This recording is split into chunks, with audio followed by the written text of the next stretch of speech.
Hello, ladies and gentlemen. Welcome to Tennis Weekly with Joel, Kim, and Chris. On today's French Open Round 1 catch-up, Draper digs deep for first Roland Garros win. Swiatek sets up a second-round showdown with Raducanu. And the Big Four reunite to give Rafa Nadal an emotional send-off. Kim, today is the 27th of May, and we are here to catch up on round 1 of the French Open at Tennis Weekly HQ, brought to you by Property Hub Invest. Jack Draper has dug deep this evening to claim his first French Open win. Iga Swiatek has sailed through against Shramkova to set up a scintillating round 2 clash with Britain's own Emma Raducanu. And Kim, I'm going to get emotional saying this. Tennis royalty, the Big Four, reunited on Philippe Chatrier to give Rafael Nadal the retirement send-off he deserved in Paris. It was very emotional. You are the Rafa fan in the Tennis Weekly trio. How are you still reeling from Sunday? It was lovely scenes. I thought it was very nicely done, very fitting, and what a honor, I think, to like everyone who was there in person to have that experience and to see all the Big Four together. I thought that was just so nicely done. And we'll be getting onto that in the second half a bit more. And we'll also be in the second half revealing our collector set predictions as well. Lots to get our teeth into after the first 3 days of Roland Garros. And some fantastic results for the British players as well. 6 of 7 are through to the second round. Hang on. Are Brits, to celebrate. Are we meant to be like looking forward to the grass court season? I always feel like almost like as soon as this day, we're kind of like... when can the grass court season arrive? But the Brits are absolutely smashing it, aren't they? Over the last few days. Yeah, some really good opportunities, some great wins and score lines. So we'll be getting into those in a bit. But yeah, definitely worth acknowledging and celebrating. Our Roland Garros coverage is brought to you by Property Hub Invest. If you're looking to build a successful property portfolio without the stress of going it alone, Property Hub Invest could be exactly what you need. With over 13 years of experience and trusted by the Sunday Times as weekly property columnists, the team behind Property Hub Invest have helped thousands of investors build hands-off, high-performing portfolios. They source buy-to-let opportunities you won't find anywhere else, complete with exclusive investor discounts, then guide you through every step so you can invest with confidence and grow your wealth the smart way. So if you're serious about property, head to propertyhub.net/start to take your first step. That's propertyhub.net/start. The link is in the description. Let's start with one of the Brits because we've had Jack Draper in action today. He'd never won a match at Roland Garros, but he's managed to stop that pattern from repeating. Bit of a slow start against Matteo Bellucci, but he came through in 4 sets under the roof on Suzanne Longlon to get the win done most vitally. What did you make of his opening round performance, Joel? Yes, I was a little bit worried if we were set for some deja vu, and it's almost surprising hearing that stat, the fact that he's never won a match at the French Open. But I think it just shows how much he has improved and come on in his game over such a short period of time.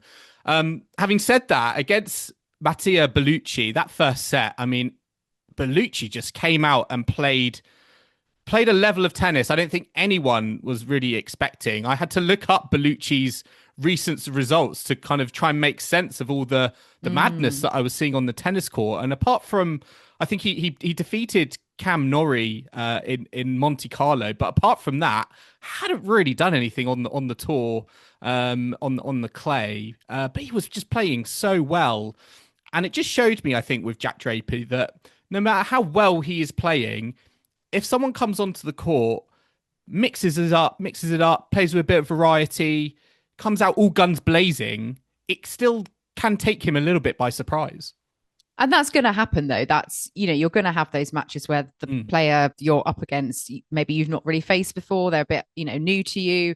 It's your first match. You've been at the site, for a week practicing, and it's, finally you're getting underway late on the day, on the third day of play. And you've got to contend with a lot of unknowns. I think obviously the roof was shut. So he said afterwards about the kind of conditions being a bit different. Maybe he, hadn't been preparing or expecting that so much. But I think the key thing is that he was able to adapt and come through and actually quite comfortably towards the end. And I think that's what, great champions have to do. And they do it well. And they just kind of don't stress out when the other player comes out the block fast. It was very mature and he didn't panic. And I think that was what was so pleasing to see after that first set, because, Bellucci was playing so well. It was, almost kind of like, don't hit the panic stations. You could see, I think, visibly that he was maybe getting a bit frustrated with his game.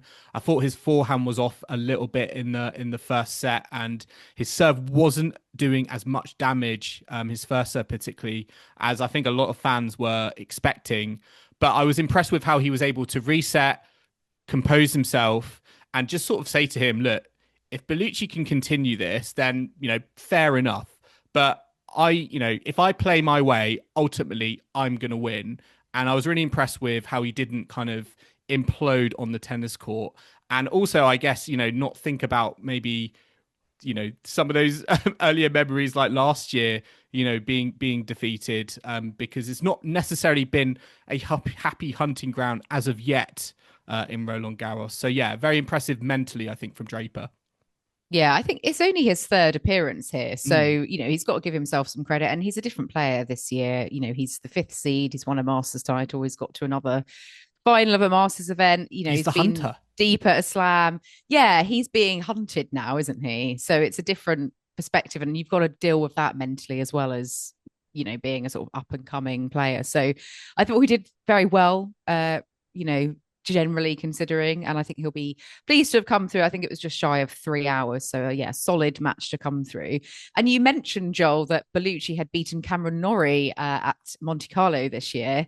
Well, Cameron Norrie was on court earlier today against Daniil Medvedev, who is the 11th seed this year here at Roland Garros. And this, for me, was my match of the day, my highlight of the day. And I think it's something we kind of called in our preview episode, because Norrie got a big upset today over Medvedev, winning in 5 sets. And at one point, it looked like it was on the cards, and then it looked like it really wasn't on the cards. And then it suddenly shifted on a final plot twist. We were messaging in our WhatsApp group being like, Norrie's going to lose in 5 here, isn't he? He threw a massive wobble during the middle of that match, but he's a guy who's been playing really well of late, higher than what his ranking suggests. I mean, in Geneva last week, reached the semi-finals, pushed Djokovic in a really high quality match, and here, the way he started those first 2 sets, it felt like the Cam Norrie of old, and it looked like he was very motivated, he was very focused. And I think also he was making the most of Medvedev, who in his usual ways was just kind of getting agitated, getting frustrated. And I think by the end was throwing in way too many drop shots. And it didn't feel like he had a cohesive game plan to counter Norrie. Yeah, I think Norrie did so well to kind of turn it around at the end. I mean, Medvedev failed to serve it out at 5-4 in the 5th set. And I was so pleased for Cam because he'd put in so much work. And like you said, he's had really quite, positive, uplifting results of late, getting a set off Djokovic just last week. And I think to, get over the finish line was a big deal for him, especially as he's gone down to 81 in the rankings, which isn't really where he should be given his talent and what we know he can do. So I think, Medvedev was there for the taking. He's not had a great record at Roland Garros. He's lost in the first round in 6 of his 9 appearances. So it was a winnable match. And I think he sensed that opportunity. Yes. And I'm glad it wasn't completely extinguished by Medvedev's comeback. And it's interesting because Medvedev this year at Grand Slams, both his losses now at the French Open and the Australian Open in very similar fashion, because he lost to Lerner Tien in round 2 at the Australian Open. Tien won the first 2 sets, lost the next 2 sets, then nabbed it in a final set championship tiebreak. So it's interesting, this kind of slow start from Medvedev. And I feel like with these types of players, Norrie and Tien as well, they're out grinding Medvedev. I don't think a few years ago we would have necessarily said that. We would have said Medvedev and his defensive prowess from the back of the court is number one. But it seems now that his qualities aren't maybe as effective. And I also think just the weight on his shot as well is not necessarily where it needs to be. and he needs to get some more cheap points, I think, on his serve, because it feels like he just gets embroiled in these long rallies from the first set, and ultimately he's not coming through those battles as much anymore. Yeah, I put him in the sort of Rublev Tsitsipas category of declining, former top tenors, that they're not having a great run of it. They don't have the potency that they did a few years ago. They seem there for the taking, and I don't know, they need to get their mojo back. Do you think that's because other players have sort of figured out their game and have caught up, or do you think that's Medvedev and his game regressing slightly?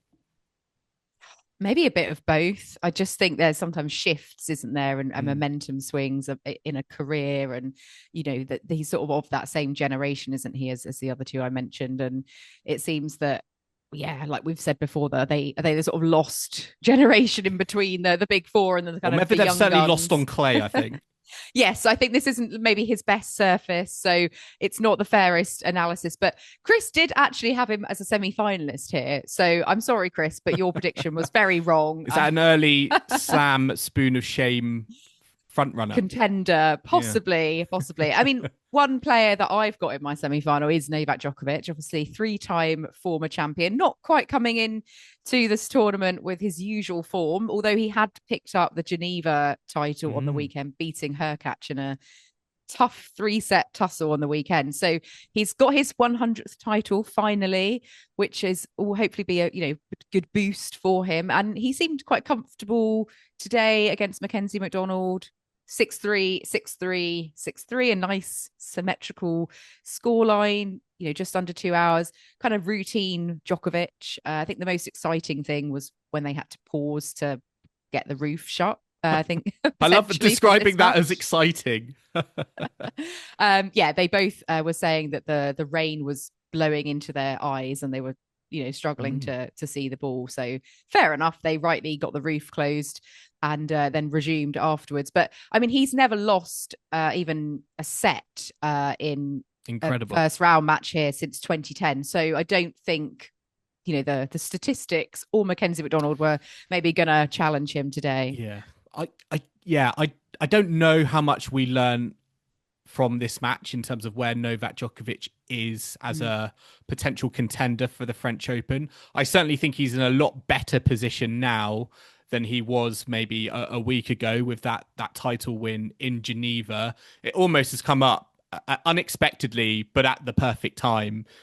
And we could get onto it in the second half, but it's funny how he dropped his coach, Andy Murray. And as soon as that happened, he's back to winning titles. I think Murray had a little bit of a comment like that when they met on the court on Sunday. But yeah, with this result, I think, it was a good performance. I do interestingly think closing the roof helped Djokovic.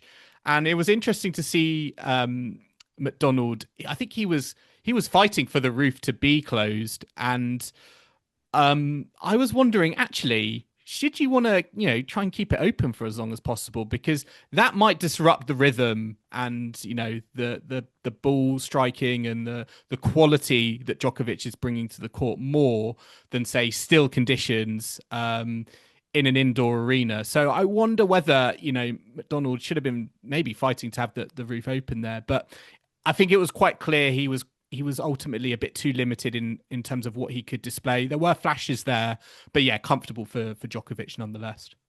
Yeah, I mean, I think it's do you want to upset your opponent and ruin their rhythm, or if you really can't see the ball because the rain is in your eyes, you yes. kind of got to make it change. But they did carry on outside on the outside courts. They didn't, obviously they don't have roofs there, and the rain wasn't heavy enough to stop there. So they've got the luxury of being on Chatrier, haven't they, and having that privilege. But let's have a look what else happened around the grounds earlier today. Another British success in Sonay Kartal, a very comfortable scoreline over Erica Andreeva, who some of our listeners may know is Mira Andreeva's sister. But yes, Sonay Kartal coming through very dominant on her debut at the French Open. And she has had to postpone a tattoo appointment due to some scheduling. She's in the doubles as well tomorrow with Jodie Burrage, and I think this all came out in the media afterwards. She's a big fan of tattoos, and she was going to get another one in the middle of the French Open. I didn't know this. I mean, Kim, you told me that she has already 13 tattoos. Where are they? They must be all hidden because I didn't see 13. I do understand the logic of getting the 14th because 13 is an unlucky number. Is she going for 14 to match Rafa's number of titles here? Maybe, but I would actually bring my tattoo appointment forward because I think having 13 is unlucky. That is true. Well, maybe that's why she was like, "Oh, it's Roland Garros, but I might lose first round. I'll book my." Although maybe it's lucky for some based on her performance against Andreeva because very clinical, very routine. Could have been a tricky opponent on her debut, but this is what I love about Sonay Kartal. She just gets on with it, no nerves. French Open debut, absolutely fine. And very easy, very comfortable into the next round. So excited to see where she can go from there. Yeah, solid, no nonsense stuff from Kartal there. And I mean, another player who had a very dominant scoreline was Victoria Azarenka, who actually double bageled Janina Wickmayer in just 48 minutes. Was this a matchup from like 2012 or something? Because this is an old school matchup. Well, funny you say that. They first played in 2012, which over 13 years doesn't surprise me. And to be fair, Wickmayer has never done very well against Azarenka. She's never won a set. But obviously this time, very one-sided for Azarenka. It's the second time she's achieved a double bagel at Roland Garros. The first time was 16 years ago, which shows her longevity on the tour. And do you want to guess who that was against? 2008? Who would she have double bageled back then, do you think? Pick a name from a hat. I'm just going to say Andrea Petkovic. Oh, well, that's not a bad shout. No, it's Sorana Castella, who was quite nifty on her day, to be fair. So, interestingly, Azarenka does like to dish them out at slams because since the turn of the century, only Sharapova and Clijsters have won more double bagel matches at Grand Slams than Azarenka, who's on 5. They're on 6. So, she's put her through. Put a few in her time, and this was another one. I don't know how much it tells us about where she's going to go from here through the tournament, or whether Wickmayer was just really not at the races, because Wickmayer is about to retire after Wimbledon, so she's in her twilight few matches. It does make me think that we get these lovely send-offs for players. We had this beautiful send-off for Rafa. I think Richard Gasquet is going to get a nice send-off. He won through and he's going to place Carlos Alcaraz probably in his last French Open. But I feel like we've got to remember ourselves. They can go wrong at the same time, or like they don't all end in these sort of magnanimous, like beautiful, ways with 100% capacity fans on the tennis court. And Janina Wickmayer maybe is proof of this, getting a double bagel, and maybe it's probably the right time for her to retire. To retire because, no offense to Wickmayer, she's been a great competitor on her day, but I mean, Azarenka has not been in the greatest of form this season. I mean, I also feel like we're in the kind of the sense of, her maybe kind of last hurrah or kind of coming towards the end of her career, but shows that Azarenka still has fight in her. Yes, and I mean, Wickmayer, obviously Belgian player. Elise Mertens, another player from Belgium. I had her, I think, into my quarterfinals because I thought she was in this nice section of the draw where it was quite open. She's previously been kind of misconsistency at Grand Slams, but she's lost in the first round in 3 sets to Lois Boisson, local French player, most notable for being the person that Harriet Dart said smelled during a previous match a few months ago. But Boisson's got the job done. So I did clock that scoreline. And the Belgians not having the best time at Roland Garros so far. But before we go for onto the second days of action back on Monday, just a quick mention, Coco Gauff winning through in straight sets today against Olivia Gadecki, 6-2, 6-2, quite comfortable. She forgot to bring her rackets on court. So I think... how do you do that? I mean, was she planning to, just sort of play with Play with her hand? Imaginary invisible racket. Yeah, she said, in fairness, she said she thought they were in her bag and that there was enough other stuff in her bag that she felt that it was still like weighed the same amount. God knows what she's bringing on court. I was going to say, what is in Coco Gauff's bag? We need to know if it's as heavy as having a couple rackets in there. It must be, I know, full of surprises. But yeah, nice win for Coco Gauff. I think, again, nothing too much to read into it. Just a fun story. I think that any tennis player can relate to is that even the pros can sometimes, forget their tools when we're walking onto the tennis court. Lots of things they need to be thinking about. So something's got to give sometimes, hasn't it? But yeah, also solid, safe wins for Sofia Kenin, Mira Andreeva today, Sasha Zverev, and JPEG as well, Jessica Gula, all winning through. And I guess one player to watch out, a match that hasn't finished yet, Fonseca versus Hurkacz, because Hurkacz was in that final against Djokovic in Geneva. And it was a cracking final. Long final, attritional final, went over 3 hours, and I think it just shows maybe the jeopardy of playing the week before, because for Djokovic, it's worked well in the sense that he's won the title, he's won a record title, and I think he's playing with a little bit more of a step in his game. But for Hurkacz, it seems like, it maybe has gone the other way. And I think I was watching a little bit of the match earlier with Fonseca and he looked a little bit injured. So don't know if he's 100%. But yeah, there's always that sort of jeopardy, isn't there, playing those lead-up tournaments. Yeah, the bit I saw before we started recording, he was getting the trainer out. And maybe his tactic is to blind his opponent with his voluminous fluorescent shirt instead, because I was like, "Whoa, that's a bright choice from Hurkacz." Is it from? Did he take it from Jacob Fernley? Because I know he's got a very bright number that he's playing with. Yeah, it definitely hasn't been the best of weather at Roland Garros, but grey, drizzly. So these their way of lighting up the colours, highlighting the court. Yeah. And let's take a look at the day 2 action from Monday. I think let's start with Carlos Alcaraz. Easy enough win over Zeppieri, qualified from Italy. Straight set 6-3, 6-4, 6-2. So nice and comfortable for the defending champion. A lot of talk on social media about his outfit. I know we were just talking about Hurkacz's outfit. I don't see the problem with Carlos Alcaraz's outfit. I quite liked it. I quite like the dark green. I think that's quite nice. Goes well with the clay. I don't actually see. I know the green is there, but I don't actually see it. And to me, it's just black and white stripes. And when I see black and white stripes, I think he's like playing in jail, or he's been let out of prison. And he's on day release, and he's decided to play at the French Open.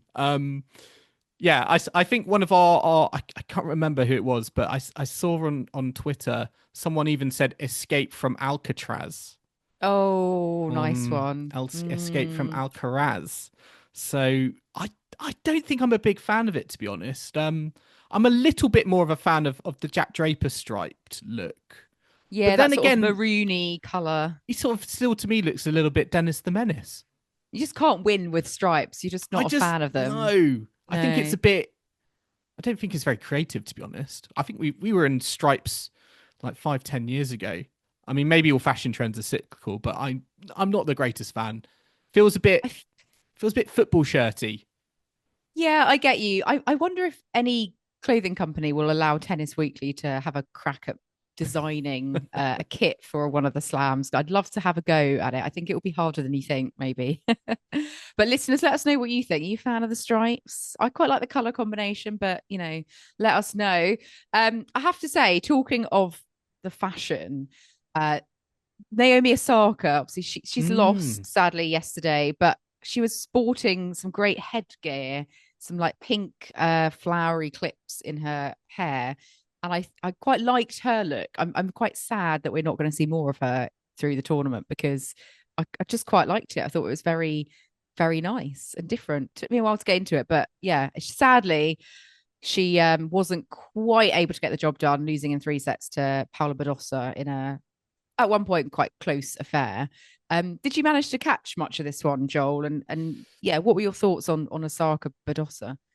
Yeah, it was a good quality match, not befitting really of a round one matchup at a Grand Slam. They were both playing tennis that's better for that, and I think this puts Badosa in good stead for the tournament because Osaka is a difficult opponent. We saw that last year with the troubles that she gave to Iga Swiatek, and this year as well. It just showed, she's on the way back, but it's taking time. And I think she emotionally feels that because, in press afterwards, she was speaking about how she didn't want to let anyone down, particularly with her coach, Patrick Muratoglu. They've been working together for a while now. And I imagine kind of from Osaka's point of view, she must be kind of feeling a bit more of this pressure in terms of, okay, when is it going to happen? When am I going to have that breakout moment again? Because I feel like she's putting in these good performances,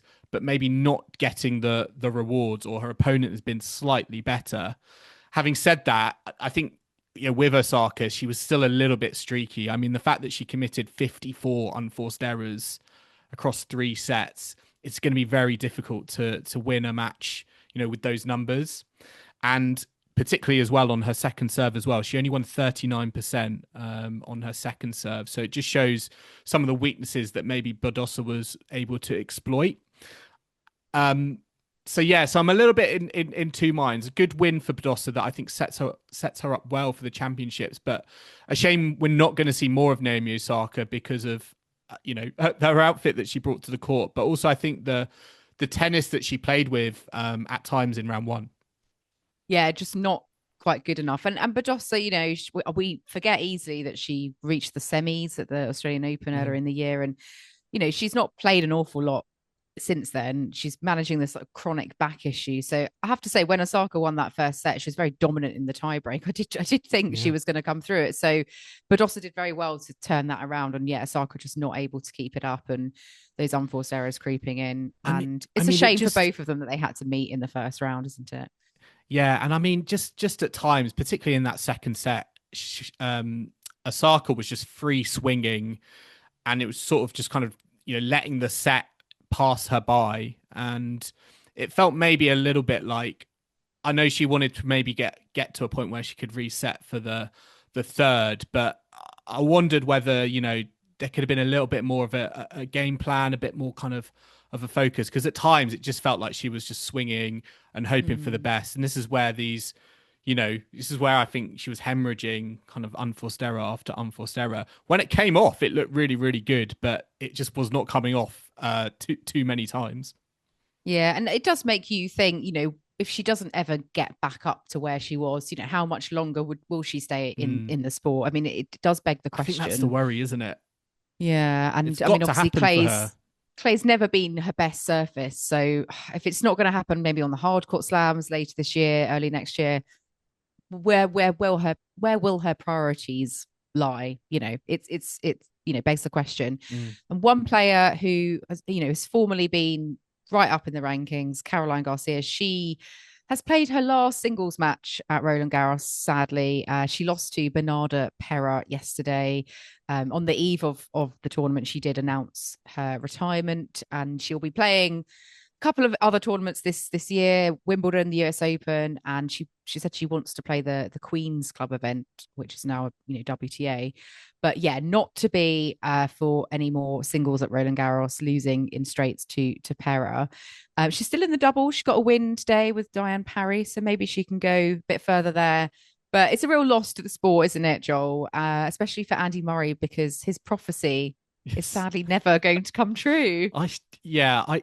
There was a split second I did wonder if we could ever get the Andy Murray in coaching Caroline Garcia and helping coach the prophecy coming true.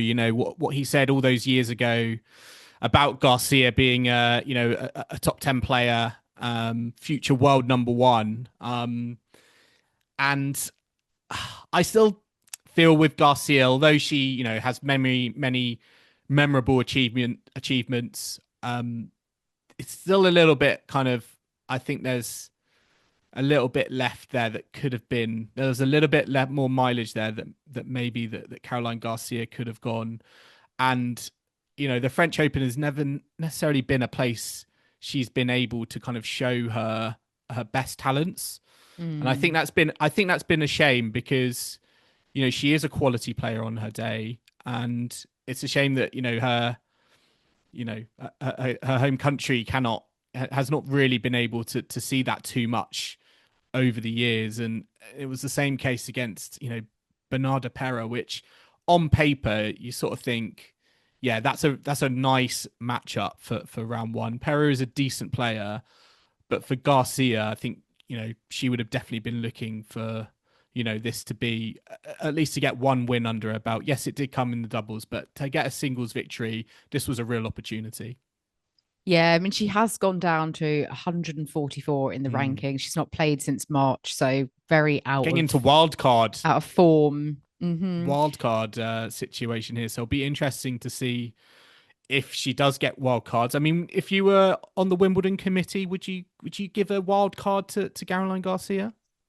Yeah, that's the thing. Obviously, she's saying she hopes to play those events, but it will actually at that ranking rely on a wild card, won't it? And I'd like to think that they would, given that they now know she's retiring. And I do wonder if that's what's prompted the announcement, so that she's kind of gets those wild cards. It's obviously she's been thinking about it for a while. She, had a mental health break last year. She's been dealing with injuries, so she, announcing it now as a sensible time frame to give those tournaments maybe time to give the wild cards. I'd like to see her there. I'm sure she'll be there in the doubles. I think her doubles ranking is high enough, but I need to go and check that to be fair. But yeah, she will be missed. I'm pleased that we did have a renaissance there a couple of years ago. I think it was nice that she was able to kind of get her career back up and running, even for a short while. And we'll always have that memory, won't we, Joel? When the Renaissance was renaissancing, shall we say.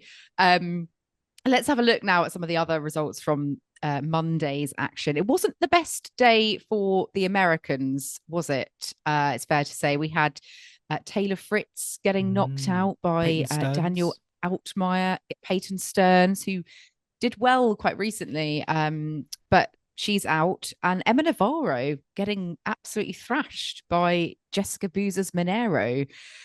That could almost have been a double bagel. She managed to get one game. But yeah, the Americans not having the best day. None of them maybe massive surprises. Taylor Fritz wasn't in great form. Altmaier's got form here, reached the fourth round before. But yeah, which of those sort of surprised you the most, Joel? Yeah, to be honest, the Navarro result probably surprised me the most in terms of the manner and the scoreline. I guess in terms of Taylor Fritz, maybe not as a surprise as you said. Altmaier's got form at the French Open. You had that very good win against Yannick Sinner a couple years ago. So he's no. He can throw up a shock or two. I think the problem with Taylor Fritz is that when it comes to movement, that's probably one of the weakest areas of his game. And if it's like on a grass court and the ball is there to be hit and there's no need to allow for uneven bounces, dust on the court, etc. Yeah, he's one of the purest strikers of the ball. I put him maybe even like top 5 on the tour in terms of off the ground in your strike zone. Taylor Fritz can hit you off the court, but on clay, it's a completely different proposition. And if you can kind of move him about, side to side, back to front, towards the net near the baseline, it sort of doesn't.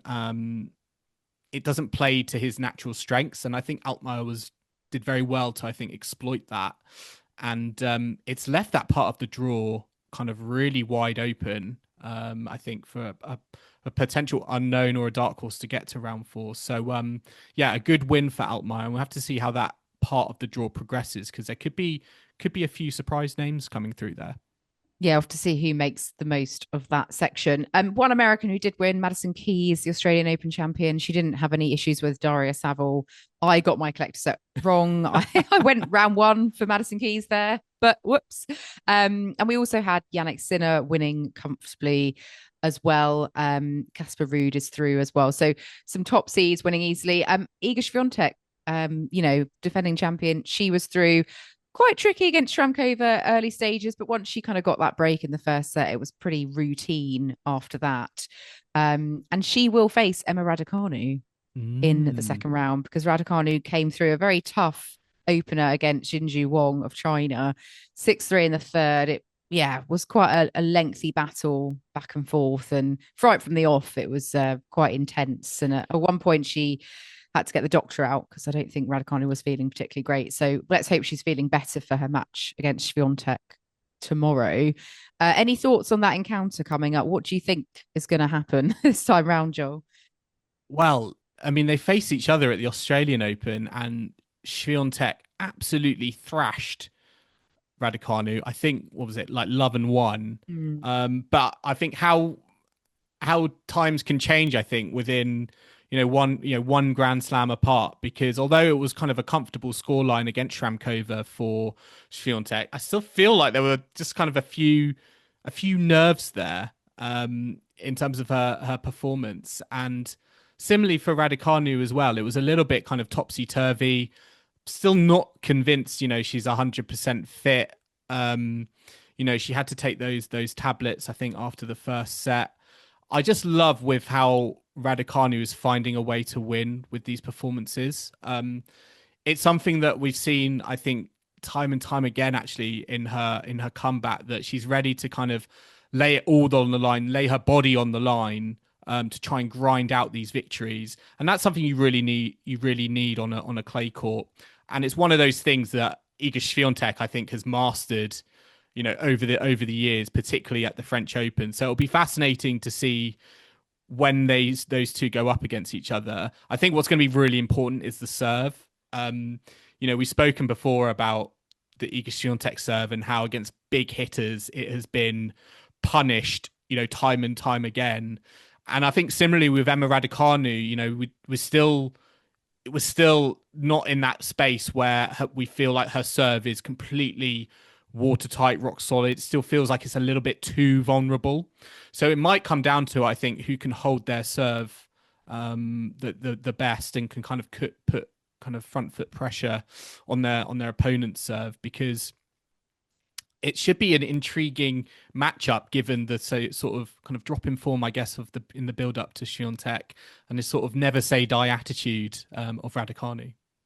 Hopefully Emma will do better than in Australia, scoreline wise. I have to say, I really liked Iga's outfit. I know we're talking a lot about the outfits today, but I love the sort of pink and purple kind of, not quite tie-dye, but it was very like 90s teen style for me as a 90s child. So I was quite pleased. I was on outfit watch so far this tournament, I think, looking for who I like the most. But elsewhere, yesterday we had Brits, Katie Boulter and Jacob Fernley coming through. Boulter from a set down against French qualifier Carole Monet, and Jacob Fernley beating Stan Wawrinka in straight sets, which we did say was a good opportunity. That. I knew it was going to happen. Done. But what was quite funny was I turned that on in the third set, and it was like the one moment that Wawrinka broke back. And that was it was the last game he won. So I decided to turn the TV off as I felt a little bit superstitious. Sensible. But, sensible. But a good win for Fernley. And who knows? Are we on, do you think, for a little Fernley Norrie surprise all Brit clash in round 3? If so, that would be great, because then we're guaranteed a Brit in the fourth round. And I'd love to see them face off against each other, actually. And I'm just really pleased they both came through. We said that those matches were winnable for both of them, and for them both to convert, albeit in slightly different fashions. It's great for the Brits, and 6 of 7 for the first time since I think 1973 is definitely something to celebrate.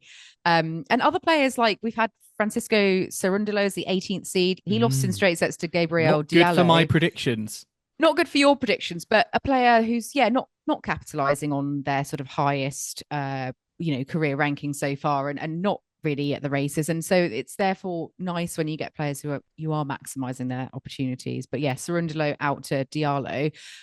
Let's take a quick break now, Joel. We'll be back in the second half to look at all of the action from the first day at Roland Garros, Sunday, including Rafa Nadal's retirement ceremony. We'll also be unveiling our collector set predictions and looking ahead to the second round. So do not go anywhere. Welcome back to Tennis Weekly Podcast, brought to you by Property Hub Invest. And it's time now to look back on day one. But before we do, Joel, we are going to reveal our collector set predictions. We've had a lot of our listeners contact us with theirs. So thank you very much for sending those in and participating. We will be in touch with a mid-tournament update. But for now, we're going to just reveal our ones, aren't we? Which we did do before the start of play. Yes. On Sunday. Can you tell? Can you tell? Yeah, some of them are quite wrong. Well, maybe. So let's go through. Well, hang on. At least I think all our players are still in. So no one has gone out in That's round true. one. Yeah. I've got Madison Keys wrong, but let's start with Yannick Sinner. What did we put down for him? First male pick. I think I stuck to my predictions. I've got him in the semi-finals, going out in the semi-finals. I've got him in the final. I think I was consistent, with my predictions. Runner-up or champion? Just final. Runner-up. Okay. I've put him final. My predictions, I put him to win. So I've revised that slightly. It is different. I apologise. I've changed my mind. Okay. So champion. Novak Djokovic. I've put semi-final. What about you? I put quarter-final. I thought he was going to face Cerundolo. So I'm already thinking your prediction might be a little bit better. But I just don't think, with Novak Djokovic, you've got to take it one match at a time. And Casper Ruud, I put quarterfinal. Round 4. Okay, slightly I can't remember, but sorry, Casper. Yeah, round 4. Iga Swiatek, I've put quarterfinal.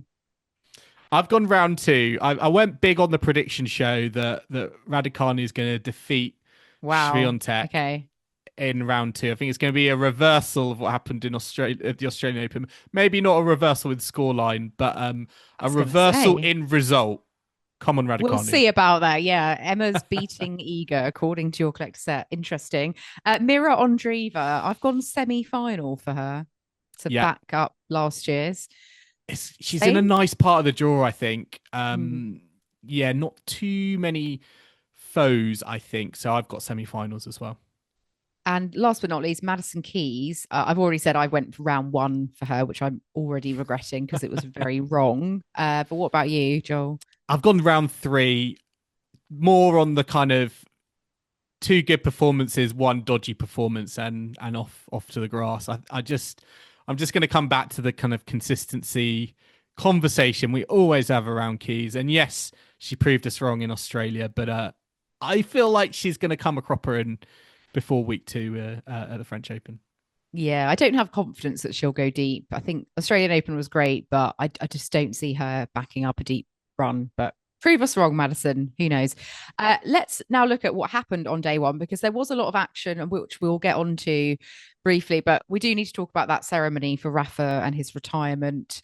The big 4 reunited, all of them on court together, donning some rather nice, blazers, it's fair to say. And very emotional scenes, lots of tears. We heard from Chris and Alina in the diaries that they've been kindly doing, and I think they captured the sense of the occasion throughout the grounds nicely. It was very emotional, and I think I was really pleased to see the nice plaque they've got on the court that will remain there permanently. I think that's a really nice, quite subtle touch that I think is befitting Rafa. But what did you make of the scenes that you saw, Joel? Were you pleased that Andy Murray was back in action and getting involved as well? Yeah, I mean, it's always great, I think, to see the big 4 on a tennis court. Their histories and their legacies are so entwined with each other, and I think the Rafael Nadal send off here was a really pertinent way to remember that. I think more so than Davis Cup at the end of last season, which, had sort of the mixings of, it was, national and Spain, but it was the end of the season. It didn't really feel like many people were there to kind of to celebrate it. So for someone like Rafa to have it done and done with justice, I think, at the French Open, it certainly was fitting for him. And, to have that, that footprint and that memorial for him on the tennis court, I think is just going to be a nice visual something that players can look to as kind of a moment of inspiration. And it's been fascinating to hear a lot of the players on Chatrier kind of seeing that and helping them out, giving them that little extra bit of energy. Interestingly though, Kim, I was reading that he declined having the court named after him. That was apparently on the table, so they could have changed the court name from Philippe Chatrier to Rafael Nadal, but he said no. What do you make of that? I mean, he's got a court at the Barcelona Open, and maybe he'll get a court elsewhere as well. Maybe in Madrid they might do something similar. I can understand why. I think, he's quite a humble chap, despite his success and fame and, money and all of that. And I think a plaque is a bit more of a subtle nod that maybe befits him a bit more. Plus Philippe Chatrier, bless his soul, he's he did quite a lot for the tournament, and I think it would be a shame to sort of override them honoring him as well, perhaps. So I think I'm happy with that as a Rafa fan, that they're not changing the court name. And he's got that statue as well in the grounds already that's been there for a good few years now. So there are other ways of honoring. And I thought what they did with the ceremony was lovely. At the sort of vibe of gratitude, mercy, Rafa, all the shirts and everything that people were given. I think that was, it was just very nicely done, I think. And I guess they've had a while to plan it, but it was, some lovely pictures and memories. And I liked how Rafa's, son, Rafael was involved as well. That was a nice touch. So, I'm sure we'll see Rafa at some point at another event, maybe for something. Not quite. Are we going to get the big four reunite at the Serbian Open when Djokovic hangs up his? He's got to repay the favour, hasn't he? I just wonder if Novak Djokovic, if he gets a few more Australian Opens, will he be wanting something on Rod Laver Arena? Well, the precedent has been set, so it will be interesting to see. When we do get the Djokovic retirement ceremony, how do they match it? Can they upgrade it from that? You would feel maybe Wimbledon would do something to honor, the champion, Australian Open as well. But it just felt like maybe with this moment, all the stars aligned, the location. I was reading that Andy Murray went there and back in a day. So maybe it sounds like he's back into the family life.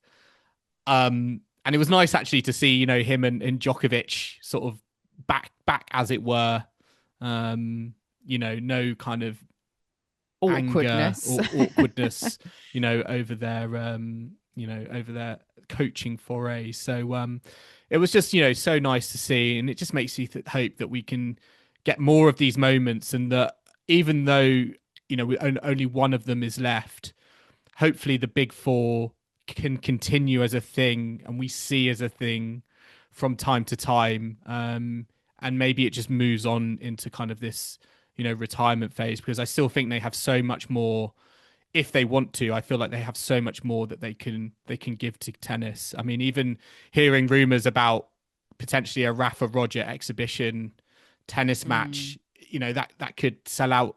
That could break the record probably for the biggest, attended tennis match in the world. So I still think there's a lot more that can be given to tennis from there, and I hope they can recognize that and afford tennis and tennis fans that opportunity, because I would hate to kind of not see them ever again on a tennis court, because they've created so many special memories together with each other. Big four invitational doubles in 5 years' time. It's got to happen, surely. Just sack off all of the gentlemen invitational doubles. Just have them on repeat.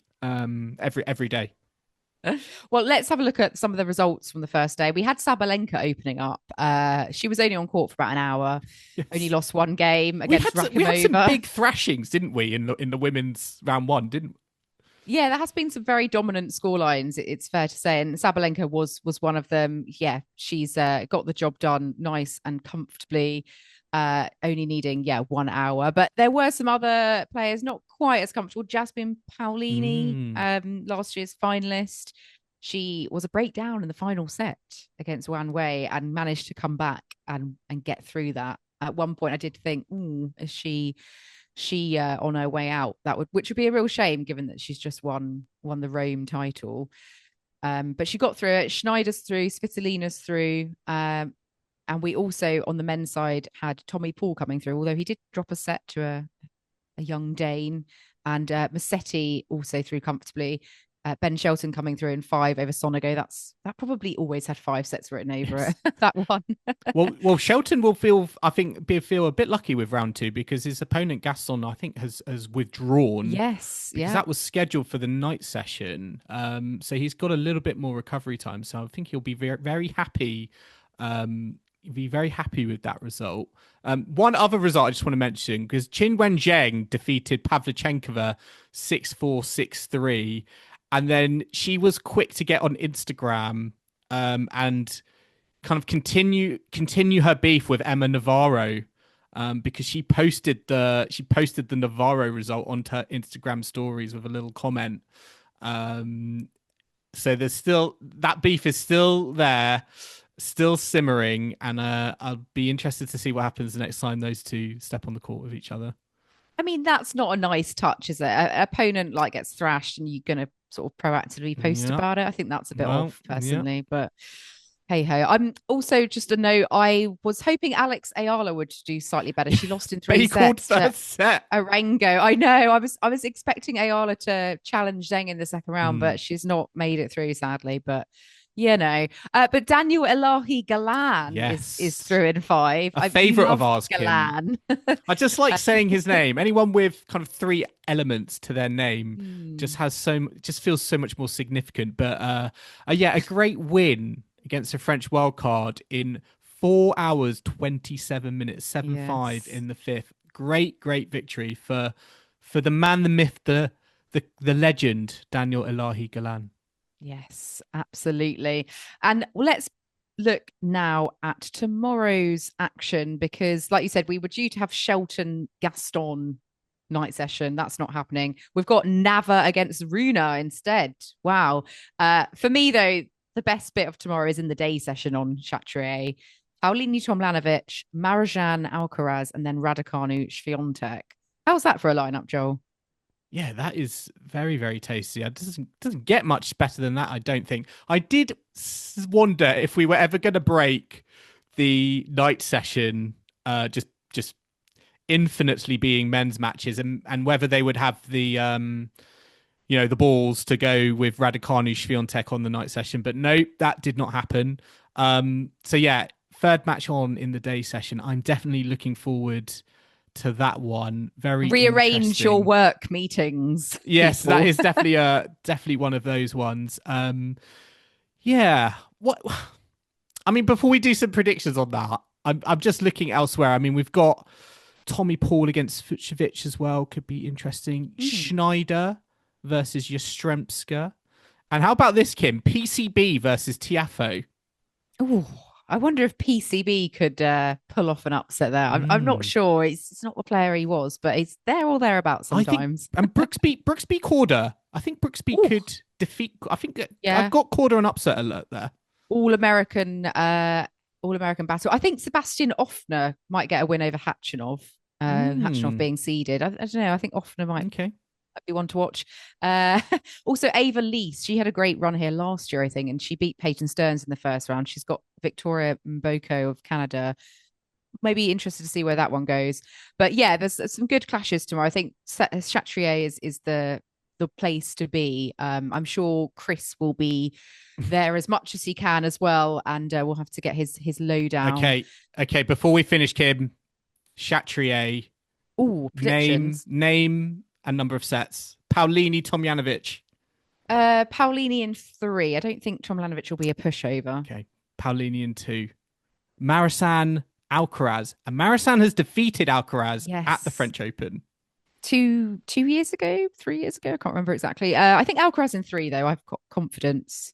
Alcaraz Even if he does look like a convict in his shirt, according to you, Joel. He's going to escape with a victory. I'm going to say Alcaraz. Yeah. I'm going to say Alcaraz in 3 as well. Raducanu Swiatek. Oh, sorry, British fan. Swiatek in 2. Raducanu in 3. Oh, okay. I hope you're right, Joel. I hope you're right. I have to say. And Navarro. Oh, Runa in 3. I think that might be quite a dull night session, sadly. Yeah, I agree. Hopefully not. Runa in straights. Yeah, I agree. And well, that brings us to a close for our first round catch up, doesn't it, Joel? But we'll be back on Thursday to round up the second round. Obviously, second round action is squeezed into just 2 days, not the usual 3 days of the first round at Roland Garros. So a bit more hectic, perhaps. And we've got all the doubles action is underway as well. So yeah, lots going on, and we'll be back very soon with everyone to bring everyone up to date.